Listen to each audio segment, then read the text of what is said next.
E nesse curto espaço de tempo em que o Pullovers lançou Tudo Que Eu Sempre Sonhei, eu acredito que obviamente você já leu algumas críticas sobre o CD, né? O que você está achando da receptividade? Eu até, inclusive, no início do programa eu falei que estava sendo elogiado exclusivamente. Não, eu tô achando ótimo. Tô achando ótimo. Tô adorando, tô falando muito bem. É que é uma coisa assim também, né?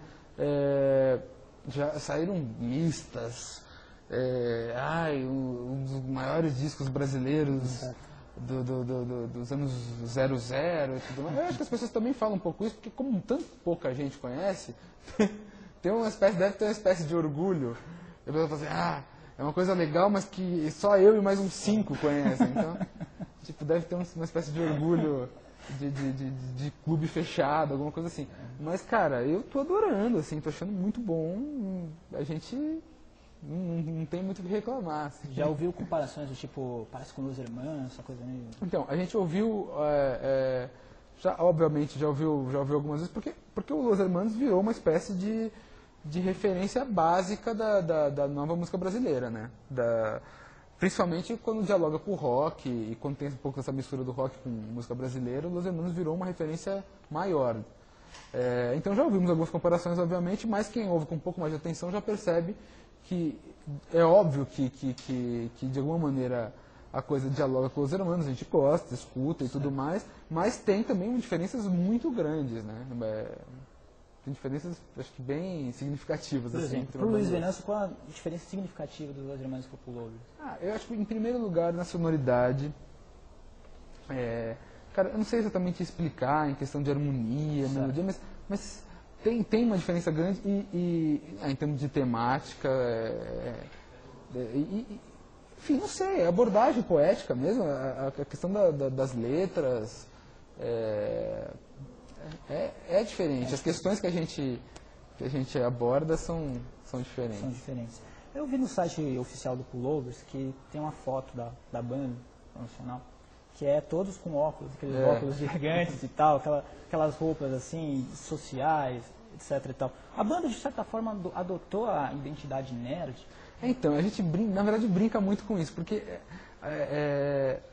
cara, não adianta, por exemplo, você falou da música Marcelo, né? Fala dos clichês do roqueiro e tudo mais. Não adianta a gente tentar fingir que a gente é um roqueiro, nós somos roqueiros que usamos calça de couro sabe, somos, já tivemos várias overdoses e tudo mais. Não é, cara, a gente somos as pessoas mais comuns do mundo e somos muito nerds também, entendeu? Então, na verdade a gente resolveu brincar um pouco com isso, assim, meio que se assumir. A gente, por exemplo, no palco, a gente se diverte muito fazendo shows e tudo mais, mas ao mesmo tempo é engraçado, porque as pessoas muitas vezes falam, às vezes eu sinto uma certa timidez em vocês no palco. Então é óbvio que a gente dá o sangue ali e tudo mais, e se emociona muito fazendo shows e tudo isso, mas não adianta a gente fingir que vai ter uma performance tipo Alice Cooper, que não vai ter, é uma coisa completamente ridícula. Então a gente resolveu brincar exatamente com esse nosso lado mais nerd, mais tímido, enfim. Inclusive a música Futebol de Óculos fala de craques tímidos que de uma maneira ou de outra usavam óculos na alma. Pois é. Então, na verdade, a ideia veio meio daí também, assim, tipo, eu fiz essa música com o Jonas, que tocava guitarra com a gente, e eu escrevi a letra, eu pensei, poxa, o que seria, por exemplo, se existissem, na verdade, eu acho que por uma questão de regra não se pode jogar futebol de óculos, mas se pudesse jogar futebol de óculos, e o cara fosse um craque, mas fosse um craque neto, porque o atleta ele vai um pouco o oposto desse estereótipo do tímido, travado, né? Verdade, que tem problemas com o seu físico e tudo mais. Então, enfim, o que seria disso? Se tiver... e ao mesmo tempo também porque a gente todo mundo já teve suas experiências com futebol.